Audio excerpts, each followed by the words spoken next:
Assalamualaikum warahmatullahi wabarakatuh. Eh, Teman-teman, kali ini saya mau membahas tentang emak Enel ya. Emak Enel yang kemarin sudah, atau ada yang juga bilang ada tante Enel gitu ya. Yang kemarin sudah buat video klarifikasi yang sudah saya bahas juga gitu ya mengenai klarifikasinya, dan pokoknya di sana dia tidak mengakui kalau dia ini adalah seorang aktor utama dan cuman mengakui kalau dia adalah seorang korban gitu. Ceritanya seperti itu. Jadi menurut saya ini klarifikasi yang sangat ngelantur gitu. Ngelanturnya gimana? Karena permasalahannya apa yang diklarifikasi entah apa-apa gitu. Gitu ya. Karena gini, yang diklarifikasi oleh dia itu adalah perjalanan dia dari Gorontalo menuju ke Bandung. Sama penjelasan dia ditipu oleh kakek-kakek dan direktur Lintang katanya ya, seperti itu. Secara logika, klarifikasi yang seperti itu menurut saya nggak usah dibuat gitu. Karena korban dari Enel itu nggak peduli gitu ya dengan klarifikasi yang seperti itu. Karena yang mereka minta klarifikasinya adalah gimana uang mereka, bagaimana tanggung jawab seorang manajer terhadap mungkin ajakan dari ibu ini mengajak orang gitu ya, orang itu tertipu, terus uangnya gimana, pertanggungjawabannya gimana, itu baru diklarifikasi, bukan klarifikasinya dari Gorontalo ke Bandung. Itu nggak peduli orang gitu ya. Kalau jadi korban karena ditipu sama Lintang dan juga si kakek, itu menurut saya nggak usah dibahas gitu. Karena orang-orang butuhnya klarifikasi pertanggungjawaban gitu. Karena dari klarifikasi emak ini itu bukan dia sebagai korban Enel, tetapi dari korban dari direktur sama si Lintang, kakek sama si Lintang gitu. Nah, itu teman-teman ya. Secara logika seperti itu. Jadi video kali ini saya mau membahas tentang jejak digital dari emak ini, dari tante ini. Ya, tante Enel ini.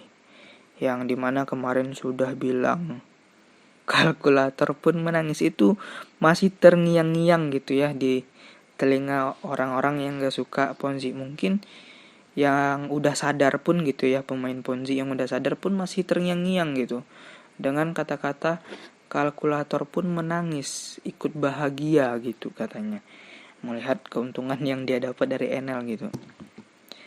Ya, di sini dia kan mengaku kalau dia adalah seorang korban. Menurut saya dari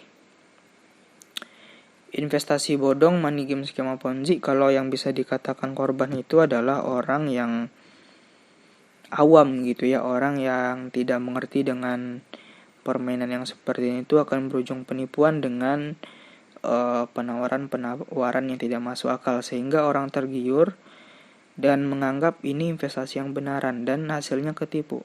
Itu korban yang asli, korban yang belum pernah main money game yang sebelumnya. Ya istilahnya awam gitu ya. Misalnya saya ajak kalian belum pernah, nah itu baru kalian dikatakan korban.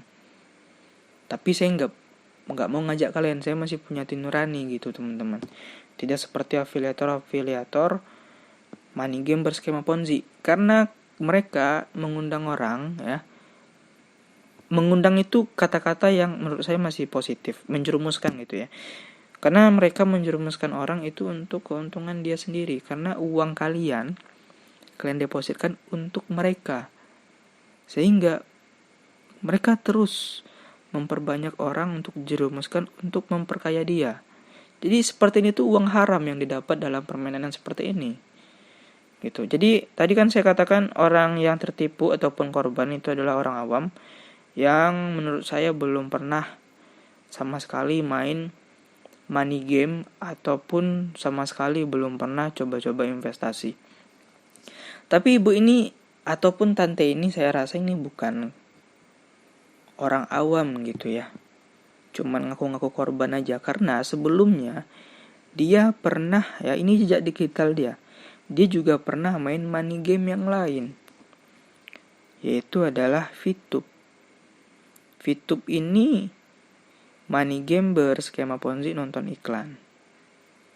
Ya teman-teman ya. Nah pastinya dia sudah tahu gitu ya, di Enel itu bakal seperti ini juga. Jadi ini bukan korban gitu, pemain, lebih tepatnya aktor utama gitu, pastinya pemain gini. Ya pelaku gitu, tapi tidak mengakui. Intinya gini, tidak ada maling yang mau ngaku maling. Gitu teman-teman. Tidak cuman VTube, ya ternyata ada lagi ya. Di sini nih di-share sama Kak Wikalim ya di grup anti Ponzi Facebook ya. Izin ya Kak ya untuk review postingannya. Nah ini jejak digital memang kejam gitu ya. VTuber ya. Terus di sini ada lagi di ini Enel, terus dia juga pernah main di Agree Develop. Ini juga pernah saya review, ini modusnya adalah peternakan bebek angsa kalau nggak salah saya teman-teman ya. Money game juga ya. Ini udah 2. Terus ada satu lagi di robot trading Royal Q. Money game juga. Dia juga gitu ya. Dwi Riana namanya. Ya, Dwi Riana gitu. Nah, ini di Agree Develop. Gitu. Terus ada di sini di mana lagi? CSP Mine. Investasi mesin mining yang sudah banyak menipu orang. Ternyata beliau ini itu sering main money game. Dan menurut saya kalau dia buat klarifikasi sebagai korban kemarin, itu menurut saya dia bukan korban. Ya, klarifikasi itu bukan menunjukkan dia korban. Klarifikasi itu menunjukkan dia itu untuk mencari aman gitu. Supaya tidak dituntut dengan bawahannya. Gitu. Orang kan udah banyak mengingatkan. Mau itu di YouTube, mau itu di Facebook. Sudah banyak yang mengingatkan kalau aplikasi yang seperti itu akan berujung penipuan. Tapi untuk korban yang ngeyel, ya gimana lagi gitu ya, uang kalian udah gak bisa ditarik, jaminan untuk kembali itu gak ada. Makanya lebih mendengarkan orang-orang yang berpikir positif, orang-orang yang lebih menghargai orang yang lebih berpikir secara logika. Karena biasanya money game berskema Ponzi ini aplikasi nggak bisa dipikirkan secara logika untuk keuntungannya. Gitu. Jangan mau dipengaruhi dengan kata-kata yang cepat kaya gitu ya. Cuman rebahan dapat uang, ongkang-ongkang kaki gitu ya teman-teman ya. Kalian bisa dapat uang, itu cuman jebakan untuk kalian supaya kalian mau deposit. Gitu. Uangnya untuk siapa? Untuk atasan, untuk afiliator. Gitu. Ingat aja itu pesan saya. Jadi menurut saya dari ini jejak digital dari ibu ini saya rasa dia bukan seorang korban gitu ya, seorang pemain.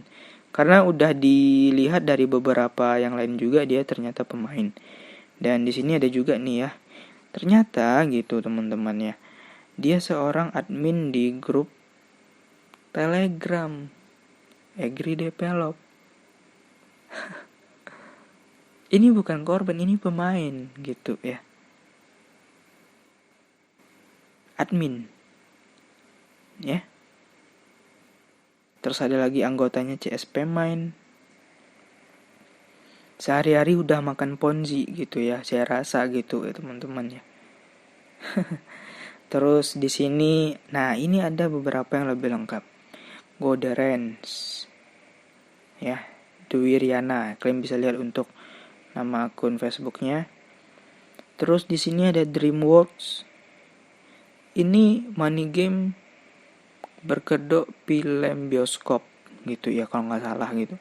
Bounty car money game kedok penyewaan mobil. Oke. Ini GTS ini saya nggak tahu ini apa nih, karena nggak pernah saya review gitu ya.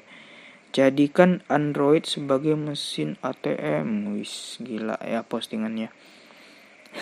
Dan yang masih terngiang itu adalah kalkulator pun menangis gitu. Ya, seharusnya itu yang diklarifikasi, kalkulator menangis, bukan perjalanan dari Gorontalo ke Bandung, bukan masalah dia sama direktur. Itu tidak ada urusannya sama korban. Korban cuma minta pertanggungjawaban dari dia gitu. Kalau menurut saya gitu, teman-teman. Ya, mungkin itu saja pembahasan saya mengenai jejak digital dari tante ataupun emak Enal ini, yang sudah pasti ini bukan korban yang sebenarnya. Karena kalau korban itu saya menilai dari orang awam yang sebelumnya belum pernah main investasi, baik itu yang legal maupun yang ilegal, itu saya bisa katakan orang awam. Sedangkan pemain itu sebelumnya sudah merasakan aplikasi-aplikasi scam. Nah, itu baru bisa dikatakan pemain, seperti siapa namanya tadi, Dwi Riana ya. Ya pokoknya manajer dari NL di Gorontalo. Ya. Semoga video ini bermanfaat. Terima kasih. Assalamualaikum warahmatullahi wabarakatuh.